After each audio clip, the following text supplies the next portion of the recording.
Assalamualaikum students, how are you? I hope you will be fine. Students, today I will teach you English B grammar page number 48 exercise translate into English. इसमें number 1 पर sentence है, खेल के मैदान में कुछ लड़के हैं। इस सेंटेंस को इंग्लिश में इस तरह ट्रांसलेट किया जाएगा, there are some boys in the playground. Next number 2 पर सेंटेंस है, मेज़ पर कुछ किताबें हैं। इस सेंटेंस को इंग्लिश में इस तरह ट्रांसलेट किया जाएगा, there are some books on the table. Next number 3 पर सेंटेंस है, ये कितनी कुर्सियां हैं। इस सेंटेंस को इंग्लिश में इस तरह ट्रांसलेट किया जाएगा, how many chairs are these. Next number 4 पर सेंटेंस है, तुम्हारी किताब कहाँ है। इस सेंटेंस को इंग्लिश में इस तरह ट्रांसलेट किया जाएगा, where is your book. Next number 5 पर सेंटेंस है, ये रुमाल किसका है। इस सेंटेंस को इंग्लिश में इस तरह ट्रांसलेट किया जाएगा, whose handkerchief is this.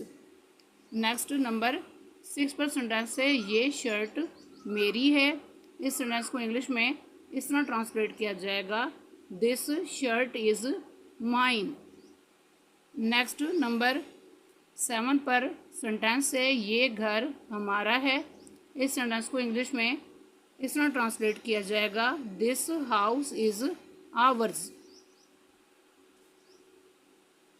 Next number 8 पर सेंटेंस है, ये रुपए उसके हैं। इस सेंटेंस को इंग्लिश में इस तरह ट्रांसलेट किया जाएगा, these rupees belong to him और हर। नेक्स्ट नंबर 9 पर सेंटेंस है, ये कुर्सी उसकी है, यानी ये कुर्सी उस लड़की की है।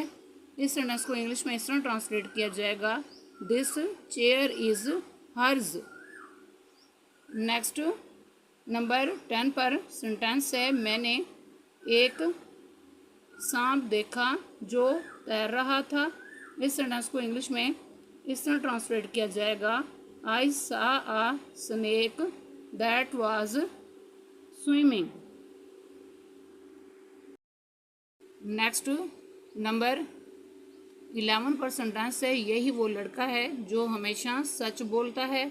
इस सेंटेंस को इंग्लिश में इस तरह ट्रांसलेट किया जाएगा, this is the same boy who always speaks the truth. Next number 12 पर सेंटेंस है, मैं खुद स्कूल गया।